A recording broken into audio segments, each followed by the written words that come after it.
Baik, Assalamualaikum warahmatullahi wabarakatuh. Selamat malam Ibu Mutiara dan selamat malam teman-teman semua. Perkenalkan, saya Falak Anggarifki yang akan bertugas sebagai moderator dalam presentasi kelompok satu pada malam hari ini. Presentasi ini merupakan bagian dari mata kuliah analisis laporan keuangan berbasis IT dengan topik yang akan kami bahas adalah Overview of Financial Statement, yang terdiri dari pengertian laporan keuangan, jenis, komponen, dan lingkungan laporan keuangan, serta pihak-pihak yang berkepentingan terhadap laporan keuangan. Untuk anggota kelompok kami, terdiri dari Karania Viriani, Natasha Arianti, Orsella Melinda, Fadil Hisham, Robertus Aprodito, Palak Angga, Bama Karismanando, Adam Rizky, Alivia Puspitasari, Diah Puspita, dan Rosi Karlita. Pemaparan materi akan disampaikan oleh seluruh anggota kelompok sesuai bagian slide masing-masing. Dan untuk mempersingkat waktu, mari kita langsung masuk ke sesi pemaparan materi. Kepada rekan-rekan kelompok, dipersilakan untuk memulai presentasi. Baik, terima kasih Mas Fala. Materi yang pertama akan dibawakan oleh saya sendiri. Pertama-tama kita akan membahas mengenai pengertian laporan keuangan. Nah, menurut standar akuntansi keuangan PSAK nomor 1, laporan keuangan merupakan laporan periodik yang disusun menurut prinsip-prinsip akuntansi yang diterima secara umum tentang status keuangan dari individu, asosiasi, atau organisasi bisnis. Nah, laporan keuangan sendiri terdiri dari neraca, laporan laba rugi, laporan perubahan ekuitas, laporan arus kas, dan juga catatan atas laporan keuangan. Next. Nah, di sini saya juga melakukan pengertian laporan keuangan menurut para ahli. Yang pertama, menurut Kasmir, laporan keuangan merupakan laporan yang menunjukkan kondisi keuangan perusahaan pada saat ini atau dalam suatu periode tertentu. Yang kedua adalah menurut Dr. Andes S. Munawir, laporan keuangan merupakan laporan yang menggambarkan hasil akhir dari proses akuntansi yang digunakan sebagai alat komunikasi antara data keuangan dan juga aktivitas suatu perusahaan dengan pihak-pihak yang berkepentingan. Dan yang terakhir adalah menurut Davidson, laporan keuangan merupakan catatan informasi keuangan dari suatu perusahaan pada suatu periode akuntansi. Dan keberadaan laporan keuangan ini dapat digunakan untuk menggambarkan kinerja perusahaan dalam bidang keuangan. Nah, berdasarkan definisi tersebut, dapat disimpulkan bahwa laporan keuangan merupakan ringkasan dari proses akuntansi atau transaksi-transaksi keuangan perusahaan yang terjadi dalam satu periode akuntansi dan dapat digunakan sebagai alat informasi bagi pihak-pihak yang membutuhkan dan sebagai alat pengambilan keputusan bagi pihak perusahaan. Selanjutnya akan saya bahas adalah mengenai tujuan dari laporan keuangan. Nah, secara umum, laporan keuangan ini bertujuan untuk memberikan informasi keuangan untuk pengguna laporan keuangan, baik pada saat ini ataupun dalam periode tertentu. Nah, menurut Kasmir, adapun tujuan penyusunan laporan keuangan yaitu yang pertama adalah memberikan informasi tentang jenis dan jumlah aset yang dimiliki perusahaan pada saat ini. Yang kedua, memberikan informasi tentang jenis dan juga jumlah kewajiban serta modal yang dimiliki oleh perusahaan. Yang ketiga, memberikan informasi tentang jenis dan jumlah pendapatan yang diperoleh pada suatu periode tertentu. Yang keempat, memberikan informasi mengenai jumlah biaya dan jenis biaya yang dikeluarkan oleh perusahaan dalam satu periode. Yang kelima, memberikan informasi tentang perubahan-perubahan yang terjadi terhadap aset, pasifa, serta modal perusahaan. Yang keenam, memberikan Fisik bisa informasi operasi. mengenai kinerja Bisa. manajemen perusahaan dalam suatu Aku periode. takon dokternya Dan yang terakhir direkomendasikan nanti. adalah memberikan informasi mengenai catatan-catatan atas laporan keuangan. Baik, sekian pemaparan materi dari saya. Selanjutnya pemaparan akan dilanjutkan oleh rekan saya. Kepada Kak Arsela dipersilahkan. Terima kasih. Baik, untuk selanjutnya yaitu kami akan membahas fungsi dan manfaat dari laporan keuangan itu sendiri. Sebenarnya ada banyak fungsi dari laporan keuangan, namun di sini saya meringkas menjadi 4 fungsi utama. Yang pertama yaitu sebagai alat pertanggungjawaban atau akuntabilitas. Laporan keuangan berfungsi sebagai alat bagi manajemen untuk mempertanggungjawabkan penggunaan sumber daya perusahaan berupa aset dan modal kepada pemilik, yaitu pemegang saham, dan kepada pihak berkepentingan lainnya. Yang kedua, menyediakan informasi posisi keuangan. Hal ini berfungsi untuk menyajikan gambar yang jelas mengenai aset atau harta, liabilitas atau kewajiban, dan ekuitas atau modal perusahaan pada tanggal tertentu melalui neraca atau laporan posisi keuangan. Yang ketiga, menyediakan informasi kinerja keuangan yang menyajikan hasil operasional perusahaan, yaitu laba atau rugi yang diperoleh selama periode tertentu melalui laporan laba rugi. Dan yang terakhir, menyajikan informasi arus kas, yaitu melaporkan sumber dan penggunaan kas perusahaan dari aktivitas operasi, investasi, dan pendanaan melalui laporan arus kas. Lalu, manfaat laporan keuangan dibagi menjadi dua, yaitu manfaat internal dan eksternal. Kepada siapakah manfaat internal itu diperuntukkan? Yaitu kepada pihak manajemen. Laporan keuangan digunakan untuk menilai kinerja manajemen secara keseluruhan melalui analisis rasio seperti profitabilitas dan efisiensi, yang membantu manajemen melihat keberhasilan maupun kegagalan. Apabila ada indikasi kegagalan, bisa segera diperbaiki. Lalu manfaat internal ada juga berupa dasar perencanaan strategis yang menjadi dasar untuk menetapkan target di masa depan, menyusun anggaran, dan merumuskan langkah perbaikan atau pengembangan selanjutnya. Dan yang terakhir dari manfaat internal itu sendiri yaitu dasar pengambilan keputusan yang membantu manajemen operasional dalam mengambil keputusan harian seperti penetapan harga jual atau pengelolaan persediaan yang digunakan untuk menentukan strategi bisnis seperti ekspansi, investasi, atau penghematan biaya. Lalu, ada manfaat internal. Satu, bagi investor, digunakan untuk menilai kemampuan perusahaan menghasilkan laba atau profitabilitas dan prospek dividen di masa depan. Yang kedua, untuk kreditur, menilai kemampuan perusahaan untuk melunasi hutang jangka pendek atau likuiditas dan jangka panjang atau solvabilitas serta bunga pinjaman. Bagi pemerintah, digunakan sebagai acuan dalam penentuan dan perhitungan kewajiban pajak PPh Badan serta pemenuhan regulasi lainnya. Dan yang terakhir, untuk supplier digunakan untuk menilai kemampuan perusahaan untuk melunasi utang dagang jangka pendek yang telah diberikan. Untuk materi selanjutnya akan dibawakan oleh Kak Rosi. Baik, untuk materi selanjutnya yaitu mengenai jenis laporan keuangan. Menurut Kasmir, secara umum ada 5 jenis laporan keuangan yang biasa disusun. Yang pertama itu ada neraca atau balance sheet. Neraca ini merupakan laporan keuangan yang menunjukkan posisi keuangan perusahaan pada tanggal tertentu. Neraca juga menggambarkan apa yang dimiliki dan apa yang menjadi kewajiban dan modal suatu perusahaan.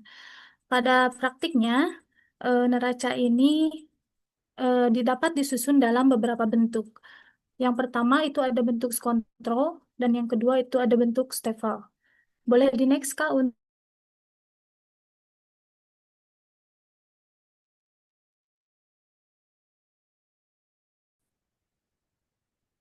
Halo? Ah, ya. Ini di layar untuk sebelah kiri Ini merupakan contoh neraca yang disusun dalam bentuk kontrol, di mana penulisan akunnya itu dibagi menjadi dua lajur ya. Yang sebelah kiri ini berisi informasi aktiva dan nominalnya, kemudian lajur sebelah kanan ini berisi informasi pasifa dan modal beserta nominalnya. Kemudian di layar sebelah kanan ini adalah contoh neraca yang disajikan dalam form atau vertikal, di mana penulisan akunnya itu disusun secara berurutan dari atas ke bawah, mulai dari aktiva, kemudian kewajiban, hingga modal. Dan pada prakteknya, umumnya ini bentuk report form atau yang vertikal ini biasa digunakan oleh perusahaan besar yang mempunyai banyak akun. Baik, kembali lagi ke slide jenis laporan.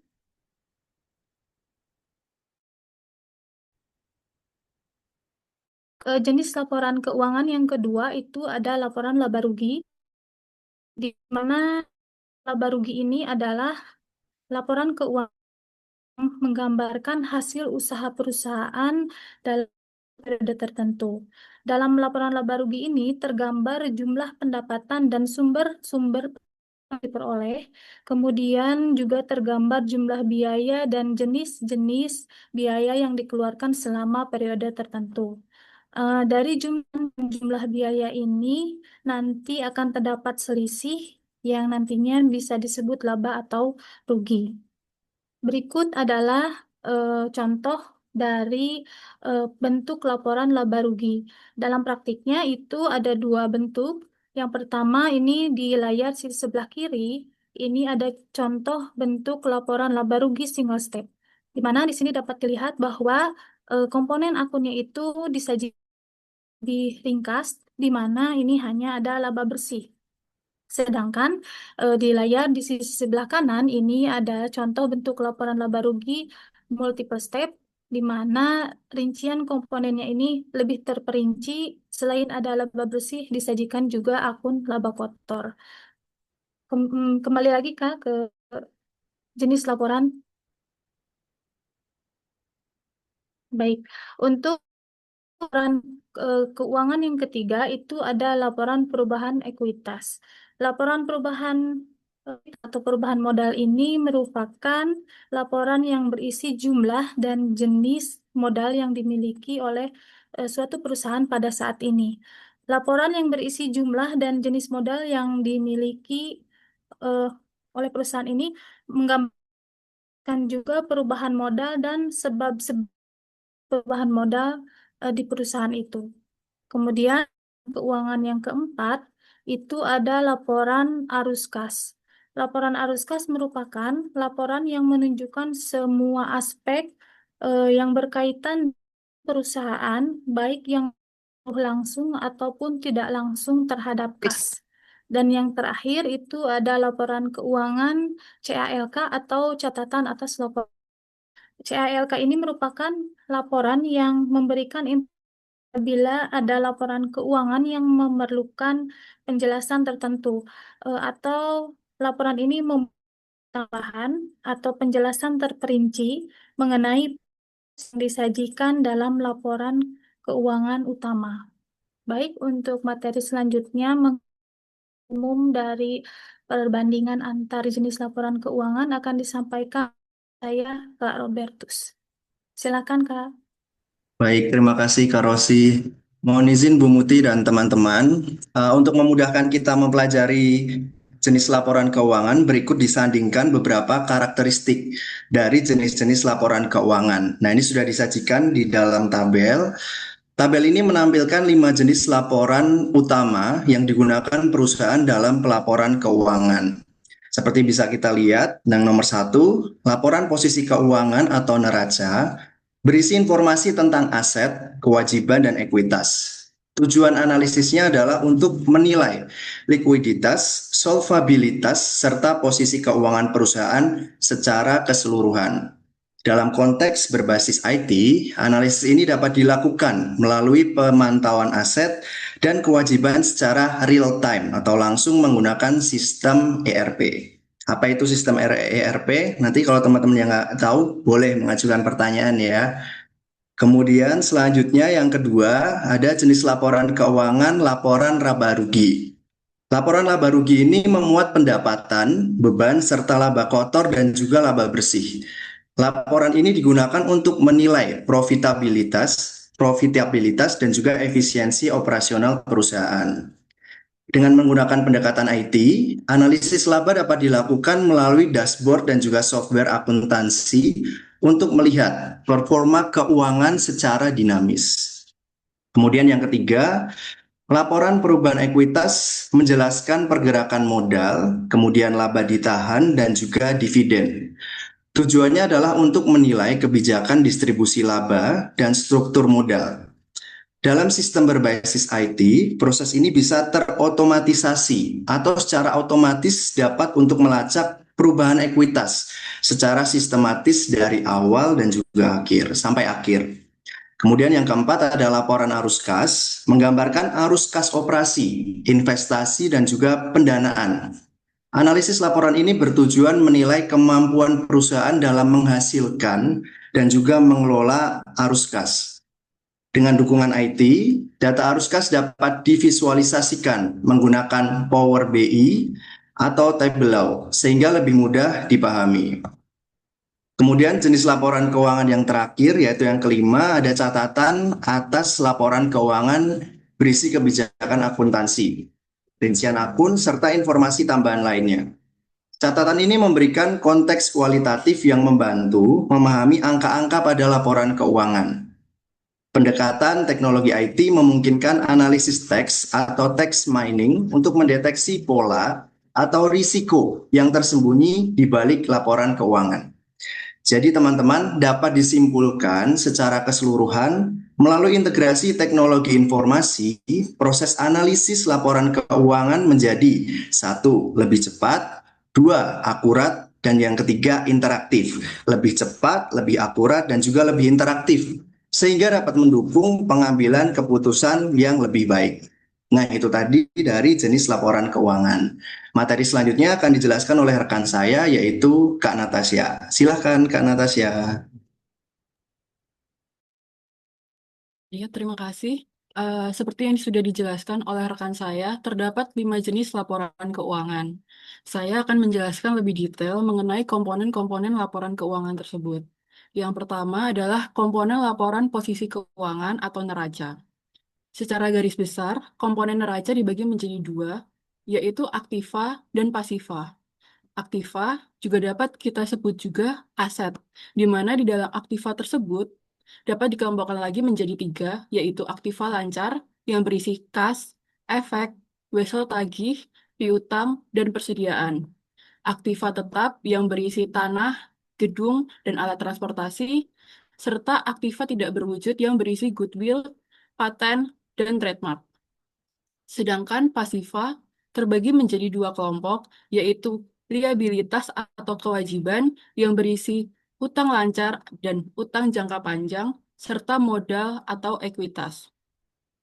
Rumus dasar perhitungan neraca adalah aktiva sama dengan pasiva, di mana berarti aktiva atau aset sama dengan liabilitas ditambah ekuitas. Berikut merupakan contoh neraca yang saya ambil dari laporan keuangan PT Unilever.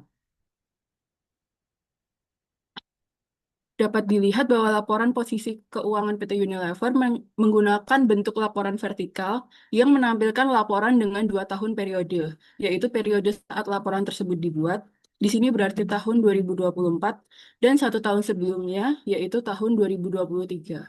Hal ini disebut sebagai laporan keuangan komparatif, di mana hal tersebut bertujuan untuk menganalisis tren perubahan setiap akun, melakukan komparatif kinerja perusahaan, dan sebagai dasar pengambilan keputusan. Lalu, next. Ini masih contoh neraca. Lalu,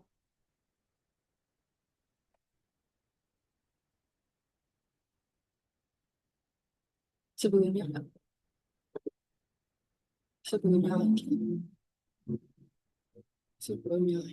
Nah, yang kedua, komponen laporan laba rugi.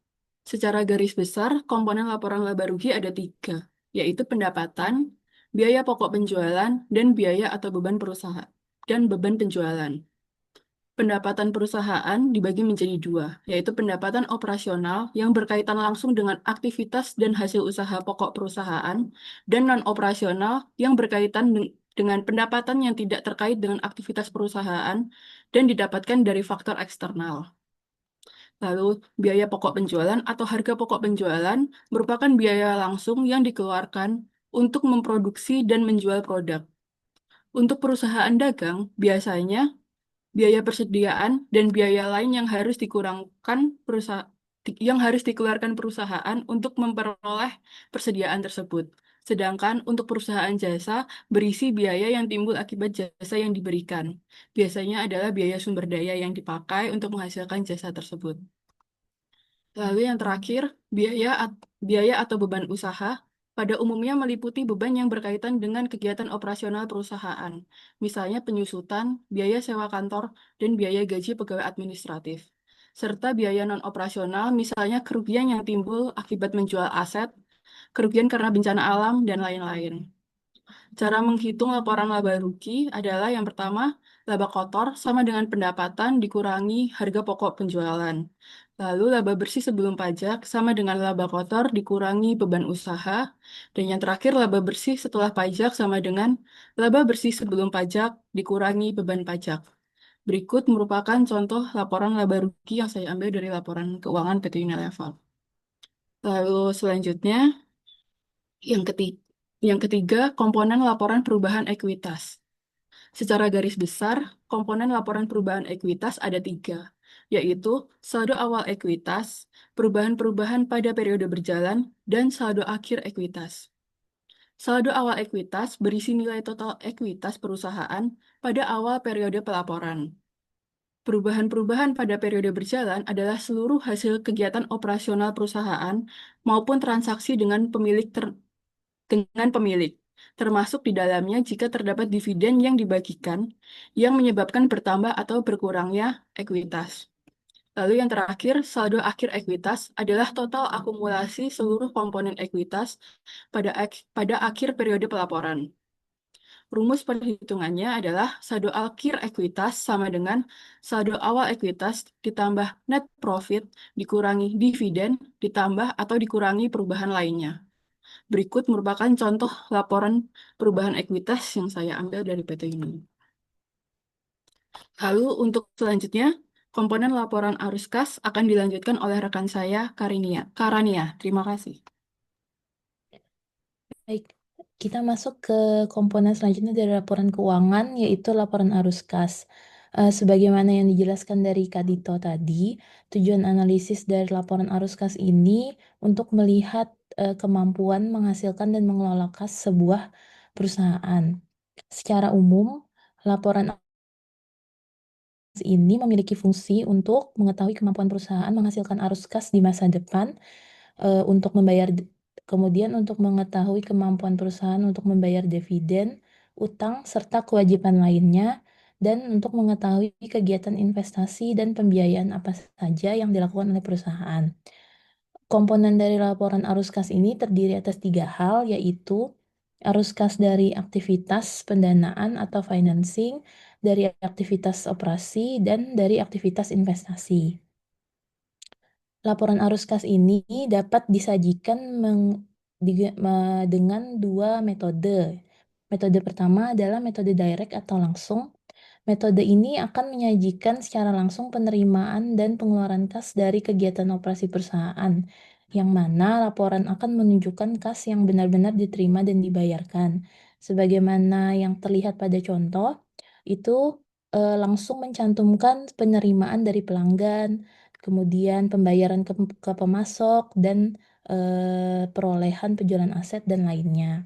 Nah, kelebihan dari metode direct atau langsung ini adalah dia akan memberikan informasi yang lebih jelas dan informatif tentang sumber dan penggunaan kas. Terlihat dari akun yang digunakan di situ bahwa memang pengeluaran kas untuk pembelian aset seperti itu. Selain itu, kelebihannya juga untuk memudahkan pengguna laporan keuangan dalam memprediksi arus kas di masa depan. Karena Laporan ini menunjukkan pola nyata arus kas masuk dan keluar. Analis atau manajemen dapat memperkirakan kemampuan perusahaan menghasilkan kas di masa depan. Akan tetapi, metode langsung ini juga memiliki kekurangan, yaitu data kas masuk dan keluar sering sulit diperoleh secara langsung dari catatan akuntansi karena sistemnya akrual. Sistem akrual ini maksudnya adalah pendapatannya diakui saat diperoleh dan bukan saat kas diterima. Selain itu, menyusun menggunakan metode langsung ini akan membutuhkan waktu dan biaya yang lebih dalam prosesnya. Kemudian metode yang kedua adalah metode indirect atau metode tidak langsung. Metode ini akan menyajikan laporan arus kas, investasi, dan pendanaan berdasarkan data dari laporan laba rugi serta neraca. Kelebihannya adalah akan lebih mudah disusun karena menggunakan data langsung dari laporan laba rugi dan neraca. Sebagaimana yang kita lihat pada contoh di samping itu, langsung dicantumkan laba bersihnya berapa, kemudian akun piutangnya berapa, sebagaimana dengan data yang dari neraca. Selain itu, kelebihannya juga akan menunjukkan hubungan antara laba bersih dan arus kas operasi. Metode ini akan menjelaskan bagaimana laba bersih yang dihasilkan secara akrual diubah menjadi kas bersih dari aktivitas operasi. Jadi, pengguna laporan juga bisa melihat mengapa laba bersih tidak selalu sama dengan arus kas operasi. Misalnya karena ada piutang atau persediaan atau beban non-kas. Akan tetapi metode tidak langsung ini juga memiliki kekurangan, antara lain kurang menggambarkan detail sumber dan penggunaan kas sesungguhnya. Karena metode ini berfokus pada penyesuaian dari laba akrual ke kas, maka tidak menampilkan rincian arus kas aktual seperti berapa kas yang diterima dari pelanggan atau dibayarkan ke pemasok, seperti itu. Untuk materi selanjutnya terkait CALK akan disampaikan oleh teman saya, Kak Alivia. Silakan. Ya, berikutnya adalah materi tentang catatan atas laporan keuangan. Menurut PSAK 1 tahun 2015, catatan atas laporan keuangan atau CALK merupakan ringkasan yang berisi informasi dan kebijakan akuntansi yang sifatnya signifikan. CALK melengkapi setiap laporan keuangan seperti laporan laba rugi yang menyajikan informasi laba rugi yang diperoleh oleh perusahaan.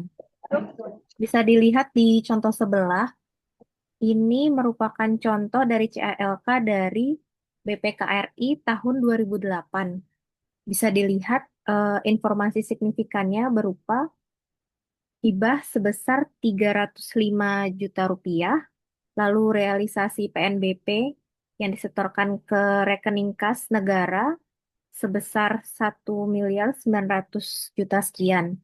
Nah, ini data dari yang signifikan ini itu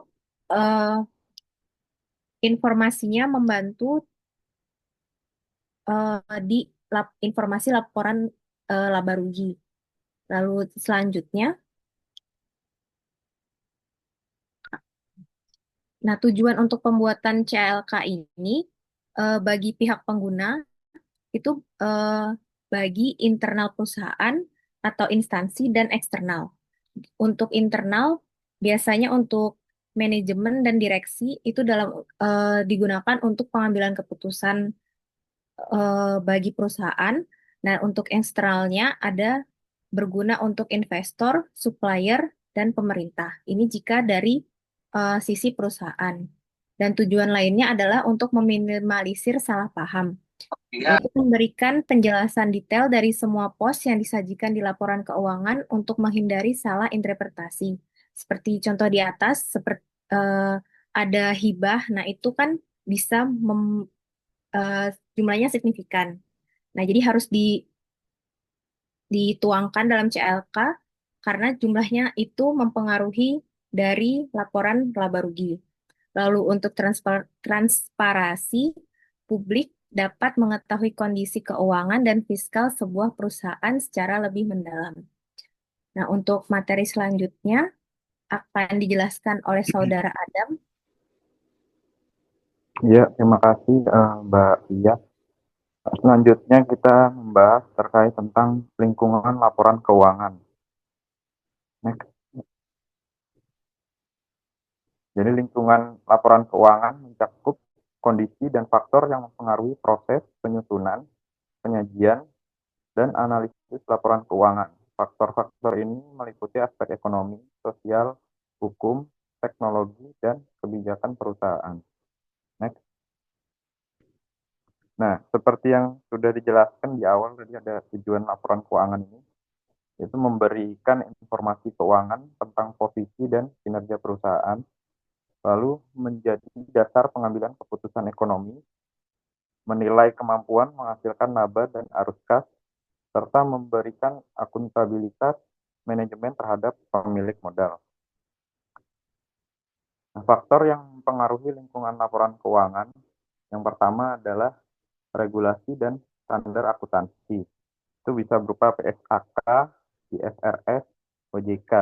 Di PSAK itu adalah singkatan dari Pernyataan Standar Akuntansi Keuangan, yaitu standar yang digunakan sebagai pedoman dalam menyusun laporan keuangan di Indonesia. IFRS itu singkatan dari International Financial Reporting Standard, yang dalam bahasa Indonesia berarti Standar Pelaporan Keuangan Internasional, serta OJK, ya, Otoritas Jasa Keuangan. Lalu yang kedua, teknologi informasi. Itu bisa berupa software akuntansi, lalu ada juga ERP. Nah, untuk ERP nanti kalau ada yang belum tahu, nanti bisa ditanyakan. Lalu ketiga, lingkungan ekonomi dan politik. Itu dari stabilitas ekonomi, lalu kebijakan pemerintah. Dan yang terakhir, budaya dan etika bisnis, berupa transparansi, integritas, dan kejujuran. Selanjutnya akan dijelaskan oleh Mas Fadel. Terima kasih. Ya, terima kasih. Selanjutnya masih tentang materi lingkungan laporan keuangan. Ya, peran teknologi informasi yang pertama mempermudah pengelolaan data akuntan real time. Yang kedua meningkatkan akurasi dan efisiensi laporan. Yang ketiga mendukung analisis data keuangan digital, Power BI, Excel, dan SAP.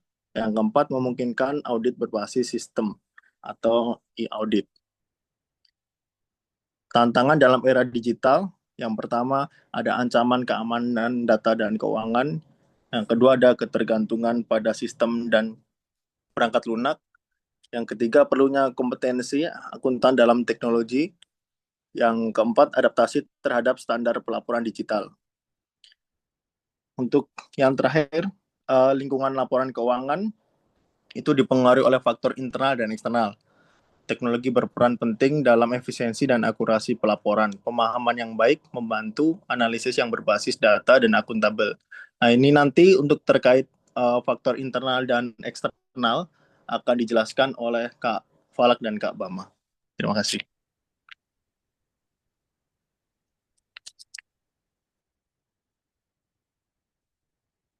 Baik, selanjutnya saya akan menjelaskan terkait pihak-pihak yang berkepentingan terhadap laporan keuangan. Pihak-pihak yang berkepentingan terhadap laporan keuangan merupakan individu atau kelompok yang menggunakan informasi laporan keuangan untuk membuat keputusan ekonomi, menilai kinerja perusahaan, atau memastikan akuntabilitas perusahaan. Pihak-pihak ini dapat dibedakan menjadi dua. Yang pertama pihak internal dan yang kedua pihak eksternal. Yang akan saya jelaskan terlebih dahulu adalah pihak internal. Terdiri dari pemilik perusahaan, manajemen, dan karyawan. Pihak internal ini merupakan pihak-pihak yang berada di dalam perusahaan dan terlibat langsung dalam operasional dan manajemen perusahaan. Yang pertama tadi pemilik perusahaan. Pemilik perusahaan menggunakan laporan keuangan untuk mengetahui kondisi dan posisi keuangan saat ini, untuk menilai kemampuan perusahaan dalam menghasilkan laba, dan untuk mengevaluasi kinerja pihak manajemen dalam menjalankan perusahaan. Selanjutnya ada manajemen, menggunakan laporan keuangan untuk mengevaluasi kinerja operasional perusahaan, mengoptimalkan sumber daya, dan membuat keputusan strategis seperti investasi, pembiayaan, atau perencanaan jangka panjang. Kemudian ada karyawan, yaitu tertarik pada kestabilan atau keberlangsungan usaha dari perusahaan dan menilai prospek, prospek karir atau kenaikan gaji bonus dari perusahaan. Untuk materi selanjutnya terkait pihak eksternal akan dijelaskan rekan saya, Kak Bama.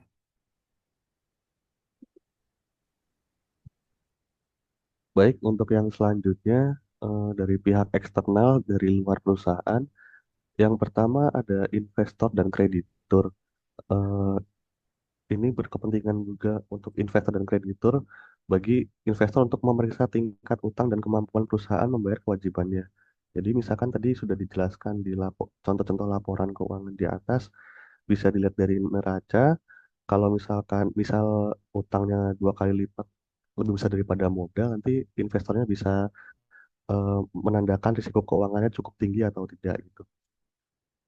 Kemudian informasi laba bersih dan saldo laba membantu investor juga memperkirakan kemungkinan pembagian dividen dan kenaikan harga saham. Jadi dari laporan perubahan ekuitas tadi, investor bisa melihat juga bahwa laba ditahan meningkat, yang menandakan potensi dividen lebih besar di masa depan. Kemudian juga bisa menilai kemampuan membayar jangka pendek maupun jangka panjang. Kemudian yang kedua, bagi pemerintah, pemerintah menggunakan laporan keuangan perusahaan untuk menghitung besaran pajak yang harus dibayar. Dari laporan laba rugi, pemerintah dapat melihat laba bersih perusahaan sebelum pajak. Angka ini digunakan untuk menentukan PPh yang wajib disetorkan ke kas negara. Selain itu juga data penjualan dan pembelian juga digunakan untuk menghitung PPN.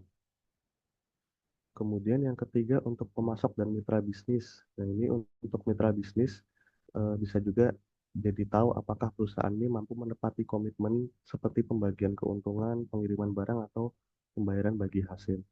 Jika laporan arus kasnya menunjukkan saldo kas cukup besar dan arus kasnya positif, berarti perusahaan mampu menunaikan kewajiban kerjasama tepat waktu. Kemudian juga setelah menjalin hubungan bisnis, mitra menggunakan laporan keuangan untuk mengevaluasi apakah kerjasama masih menguntungkan atau tidak. Kemudian yang keempat, untuk auditor eksternal, auditor memeriksa apakah laporan tersebut menyajikan informasi secara wajar berdasarkan bukti dan catatan pendukung. Auditor juga memeriksa apakah laporan tersebut menyajikan informasi secara wajar berdasarkan bukti dan catatan pendukung juga. Kemudian yang terakhir, yang kelima, bagi masyarakat. Masyarakat menilai sejauh mana perusahaan memperhatikan tanggung jawab sosial atau CSR dan dampak lingkungannya. Banyak perusahaan yang mencantumkan laporan CSR bersamaan dengan laporan keuangan tahunan. Misalkan apa yang sudah dibagikan dari perusahaan tersebut kepada warga sekitar.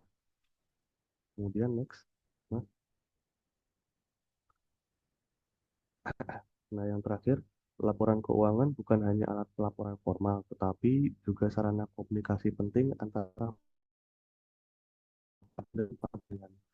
Dengan demikian, keandalan, relevansi, dan transparansi laporan keuangan sangat penting untuk menjaga kepercayaan dan mendukung pengambilan keputusan yang tepat oleh semua pihak yang berkepentingan. Demikian, Ibu dan rekan-rekan sekalian. Baik, terima kasih kepada rekan-rekan kelompok atas penyampaian materinya. Selanjutnya, bagi rekan-rekan yang ingin bertanya atau memberikan tanggapan, dapat menggunakan fitur raise hand. Kami akan menampung beberapa pertanyaan terlebih dahulu sebelum dijawab bersama oleh anggota kelompok.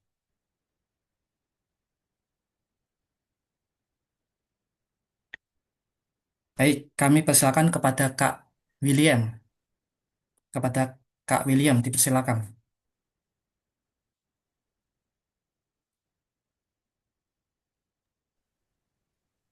Cek, halo, apa suara saya terdengar? Terdengar jelas, Kak. Ya, baik. Terima kasih teman-teman kelompok presentasi. Mohon izin Ibu dan teman-teman untuk bertanya ya. Jadi pertanyaan saya lebih ke komponen laporan keuangan sih. Misalkan di laporan laba rugi itu kan ada net profit ya atau laba tahun berjalan seperti itu. Nah, ada juga bagian di bawahnya itu yang berbunyi laba komprehensif gitu, laba komprehensif tahun berjalan. Nah, itu bedanya apa dan biasanya investor atau kreditur itu menggunakan yang mana ya?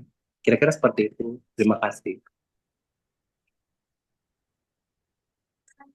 Baik, terima kasih Kak William atas pertanyaannya. Selanjutnya, ada yang bertanya lagi, Kak Fahrul. Kepada Kak Fahrul, kami persilakan. Halo, selamat malam. Selamat malam, Kak. Izin Bu Mutiara dan teman-teman, izin bertanya, Kak. Itu kan tadi di pihak-pihak yang berkepentingan terhadap laporan keuangan, itu kan ada kayak investor. Nah, yang mau saya tanyakan, itu kapan waktu laporan keuangan itu diterbitkan oleh perusahaan sehingga investor dia bisa berplanning untuk merencanakan planning investor tahun ke tahun berjalannya itu. Seperti itu, nggak? Terima kasih.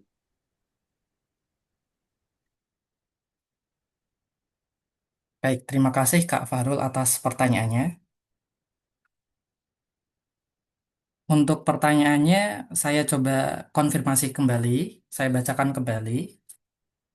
Kami tampung terlebih dahulu dua pertanyaan. Yang pertama adalah pertanyaan dari Kak William terkait komponen laporan keuangan.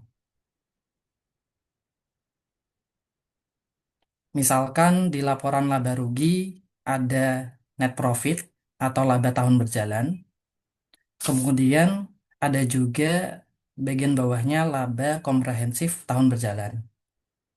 Nah, bedanya terkait dua laporan tadi itu apa?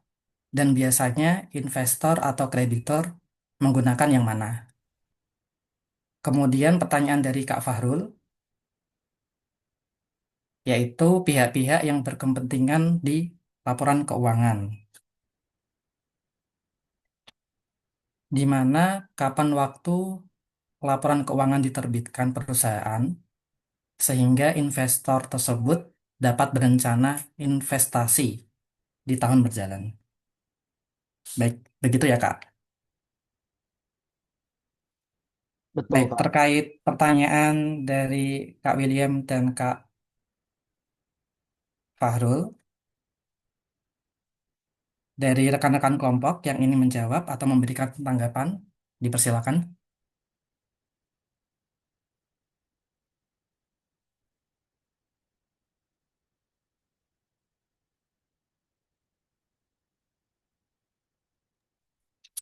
Baik, Mas Falak, izin Mas. Tadi Baik mau Kak Bama. nanya, kalau yang saya tahu ya Mas ya tadi pertanyaan, mungkin nanti bisa dibantu diperbaiki jawabannya oleh Bu Muti kalau salah. Cuma yang saya tahu itu untuk laporan keuangan tuh dia eh, tergantung sama eh, perusahaannya. Jadi misalkan ada yang tahunan, jadi di satu tahun biasanya di periode pelaporannya 31 Desember nanti untuk batas waktu penerbitan laporannya itu 3 bulan. Nah, kemudian ada juga laporan keuangan yang setengah tahunan ya 6 bulan. Nah itu nanti paling lambat untuk penerbitan laporan keuangan itu 2 bulan setelah periode akhir. Kemudian kalau yang ada juga yang triwulanan itu biasanya untuk batas waktu penerbitannya sekitar akhir bulan berikutnya dari periode berakhir. Demikian Mas.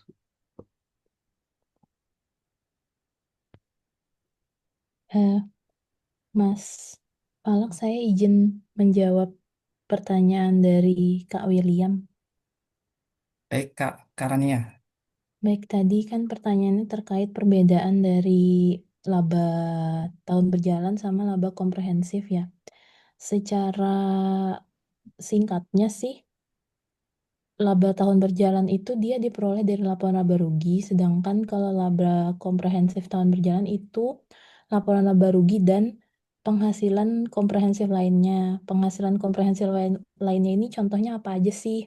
Misalnya selisih kurs saat translasi laporan keuangan luar negeri, atau bisa juga keuntungan atau kerugian yang belum terrealisasi dari investasi yang diukur dengan nilai wajar. Contohnya kayak surat berharga. Terus bisa juga perubahan nilai revaluasi aset tetap. atau keuntungan kerugian aktuaria dari program pensiun. Terus investor atau kreditor itu pakai yang mana sih kayak gitu kan. Jadi investor sama kreditor sih umumnya fokusnya ke laba tahun berjalan ya, karena angka di laba tahun berjalan itu menunjukkan kemampuan perusahaan menghasilkan keuntungan yang aktual gitu dari operasi bisnis perusahaannya. Biasanya juga bisa digunakan dari rasio keuangan utama kayak return on asset, earning earning per share. Terus juga karena dia aktual, jadi lebih mudah buat interpretasikan, jadi konsisten juga tiap periode. Mungkin itu. Kalau ada teman-teman yang mau menambahkan, silahkan. Terima kasih. Baik, terima kasih Kak Karania. Baik, begitu ya untuk Kak William dan Kak Fahrul. Selanjutnya ada pertanyaan dari Kak Rosalia. Kepada Kak Rosalia, kami persilakan. Selamat malam, Ibu dan teman-teman. Perkenalkan, saya Rosalia dari kelompok 5. Izin tanya, Kak. Tadi seperti yang sudah disampaikan oleh Kak Dito, pendekatan laporan keuangan berbasis IT itu manfaatnya bisa lebih cepat, akurat, dan interaktif. Boleh tolong dijelaskan lebih lanjut, Kak, maksud dari interaktif itu seperti apa? Terima kasih. Baik, terima kasih Kak Rosalia. Selanjutnya ada Kak Muhammad Ali. Kepada Kak Muhammad Ali, kami persilakan. Siap, terima kasih Mas kesempatannya. Izin Ibu Mutia dan teman-teman. Saya Ali dari kelompok 5 ingin menanyakan ya terkait tadi nih udah 2 kali dikasih umpan ya tadi ERP itu apa sih, apa Enterprise Resource Planning itu apa ya, mohon dijelaskan ya mungkin teman-teman kelompok 1. Terus kalau boleh tambahan satu pertanyaan lagi kan, tadi yang dibahaskan laporan keuangan kan condongnya ke perusahaan dan perusahaan gitu ya, laba rugi segala macam. Nah, mungkin menurut kelompok 1 tuh kalau laporan keuangan yang sederhana mungkin kayak laporan kas masuk dan keluar dari masjid atau mungkin organisasi-organisasi lain yang mungkin nggak punya 5 jenis laporan itu gitu ya. Apakah laporan seperti itu masih bisa dibilang laporan keuangan atau tidak? Seperti begitu, Mas Walab. Baik, terima kasih Kak Muhammad Ali Akbar.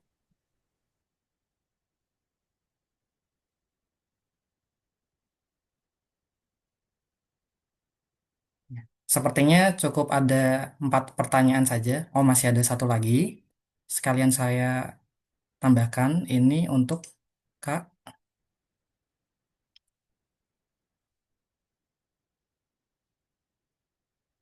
Kak Muhammad Ramadan Kurniawan ya. Ya, kepada Ya, Kak Muhammad Ramadan Kurniawan kami persilakan. ya. Sebelumnya saya ingin tanya terkait kan dalam laporan keuangan penyajiannya kan ada yang perusahaan menggunakan tahun buku Januari sampai Desember atau mungkin Maret sampai Februari. Nah, yang ingin saya tanyakan itu apakah ada perbedaan treatment dalam penyajian laporan keuangan perusahaan yang berbeda tahun bukunya dan apakah ada dampak atau pengaruh terkait perbedaan tahun buku tersebut terhadap keputusan para pengguna laporan keuangan. Itu aja sih. Terima kasih. Baik, Kak Ramadan Kurniawan, terima kasih atas pertanyaannya.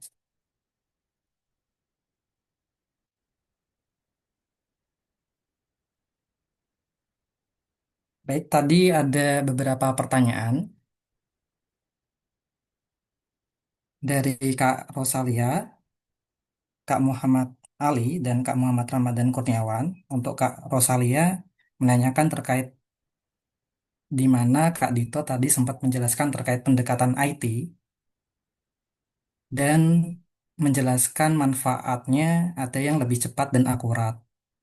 Nah, untuk dijelaskan lebih lanjut itu bagaimana, khususnya yang interaktif ya. Kemudian dari Kak Muhammad Ali menanyakan terkait IRP itu apa? Karena laporan keuangan yang sederhana, misalnya organisasi kecil, apakah mungkin komponennya ada semua? Kalau tidak ada semua, apakah masih bisa disebut laporan keuangan? Kemudian untuk yang terakhir, Kak Ramadan Kurniawan menanyakan terkait dalam laporan keuangan penyajiannya ada yang pakai tahun buku Januari sampai Desember, ada juga yang Maret sampai dengan Februari.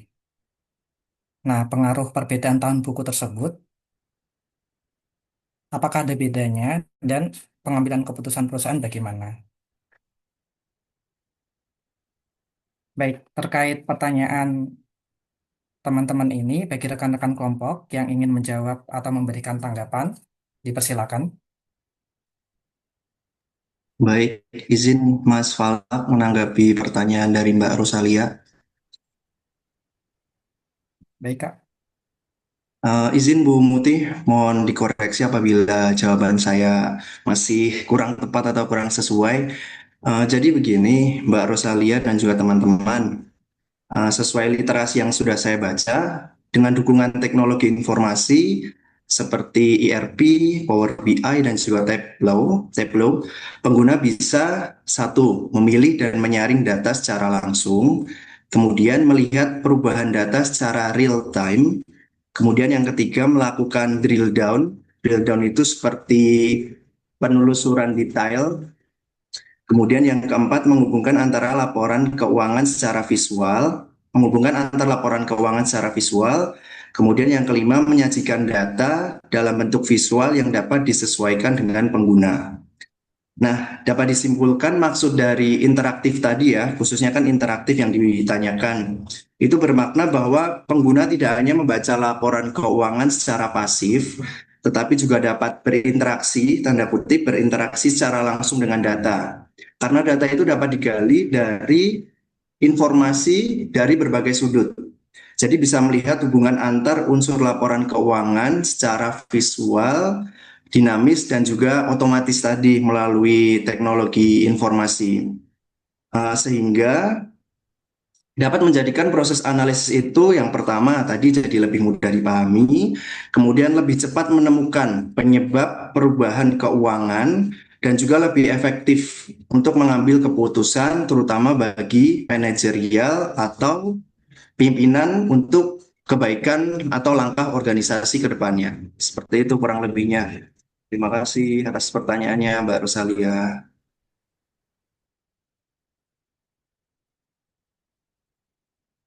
Baik, terima kasih Kak Tito. Baik, rekan-rekan kelompok yang lain bisa menjawab atau memberikan tanggapan untuk yang lainnya.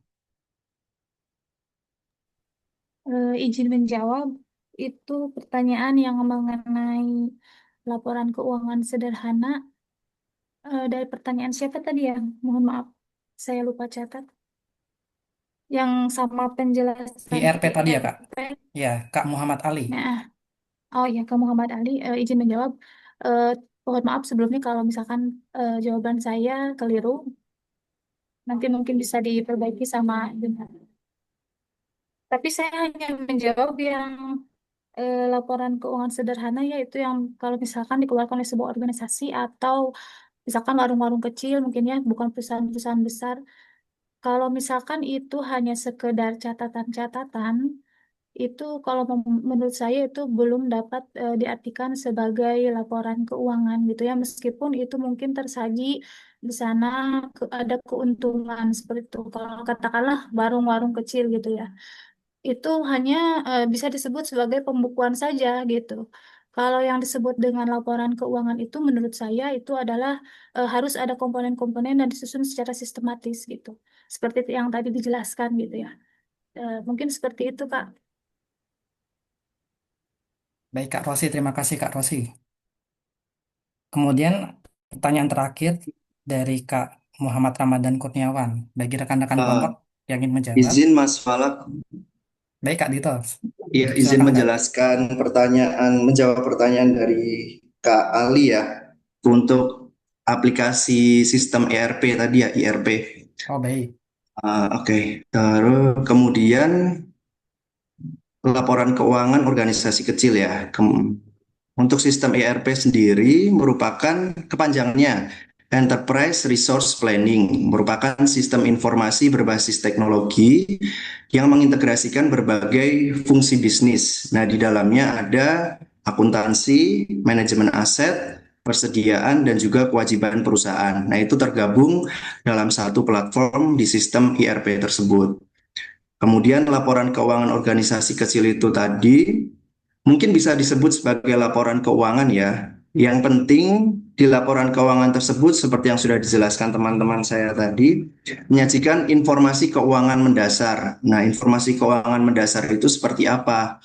Yang pertama seperti aset, kemudian kewajiban, pendapatan, dan juga pengeluaran yang secara andal atau tepat yang bisa untuk menilai kondisi keuangan suatu organisasi tersebut. Demikian jawaban saya. Mohon koreksinya Bu Mutiara nanti kalau misalnya ada kekurangan. Terima kasih. Baik, terima kasih Kak Tito. Kemudian rekan-rekan kelompok yang lain bisa menjawab untuk pertanyaan Kak Muhammad Ramadan Kurniawan. Izin Mas I- Falak mau mencoba menjawab pertanyaan dari Pak Muhammad Ramadan. Ini terkait laporan keuangan penyajiannya biasanya pakai tahun buku Januari sampai Desember. Dan apakah ada yang lainnya serta pengaruh perbedaan tahun buku untuk pengambilan keputusan perusahaan? Ya, memang biasanya untuk laporan keuangan di Indonesia rata-rata Januari sampai Desember karena untuk perpajakan di Indonesia sendiri eh, biasanya untuk pelaporannya jatuh di bulan April ya.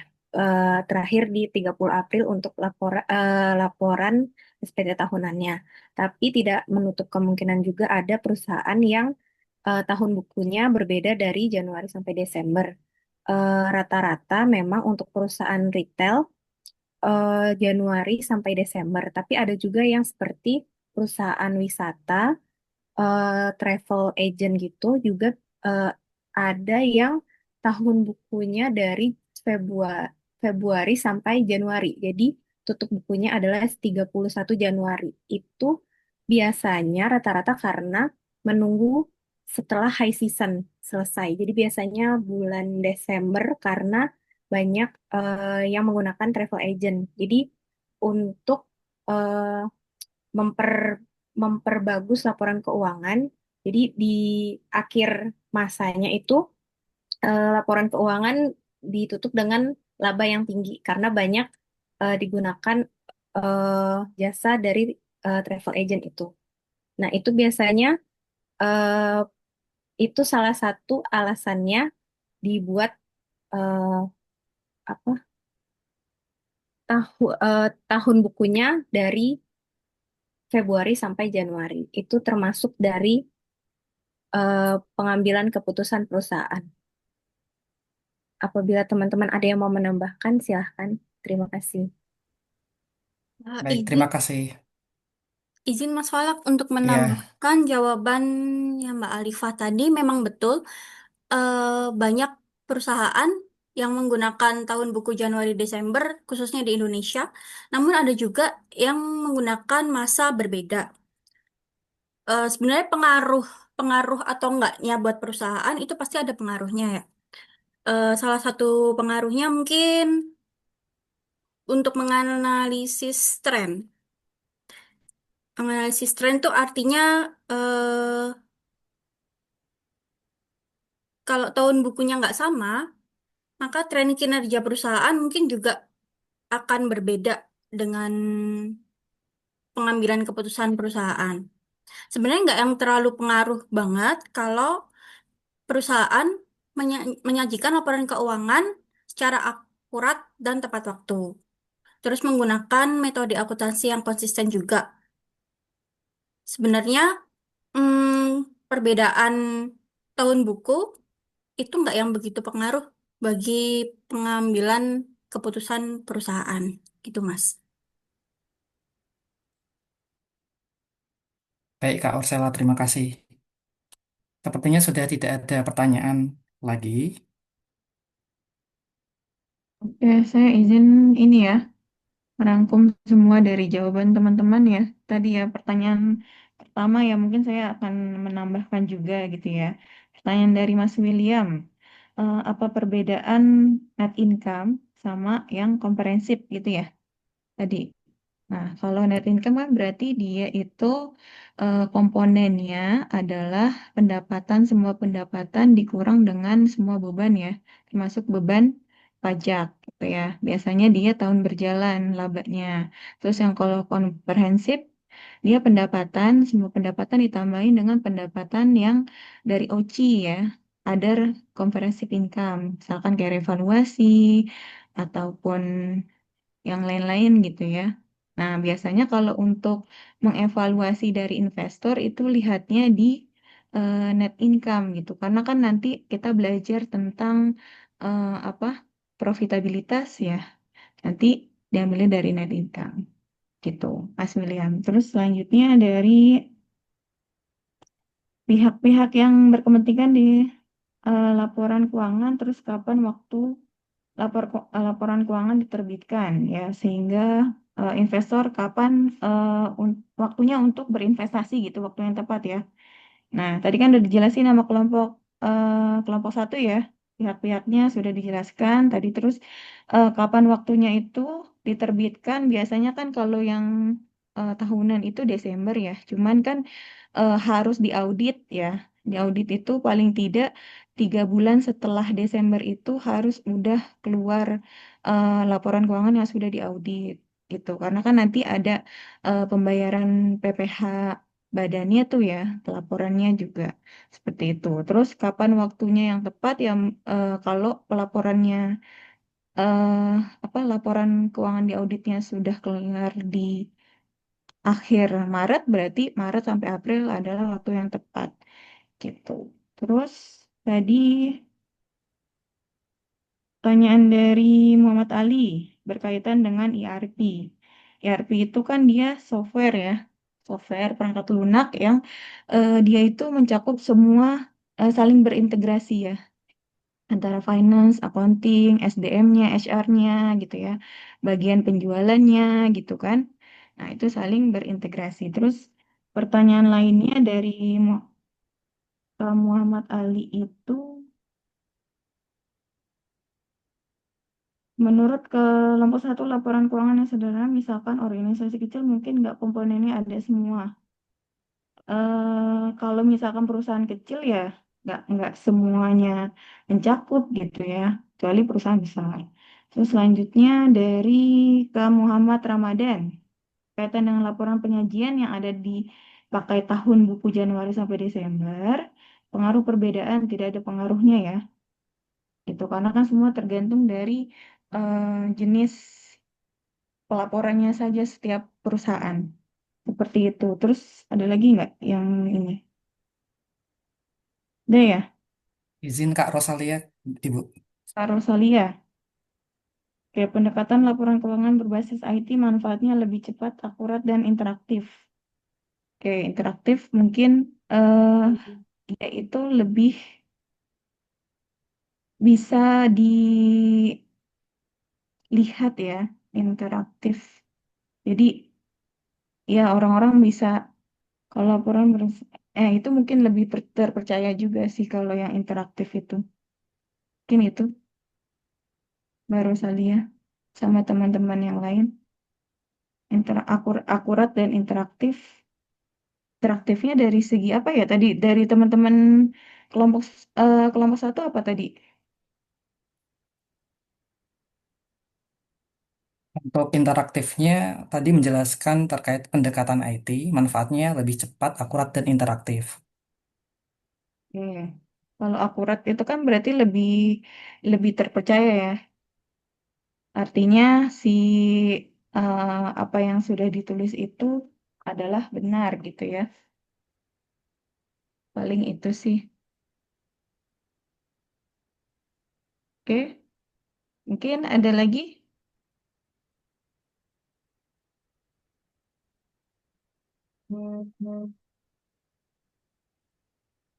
Ada lagi yang Baik, mau ditanya? baik. Ada lagi teman-teman? Apa sudah cukup? Ada yang mau menambah? dari penjelasan saya.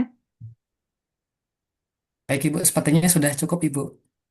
Oke, Izin menutup ya Ibu. oke.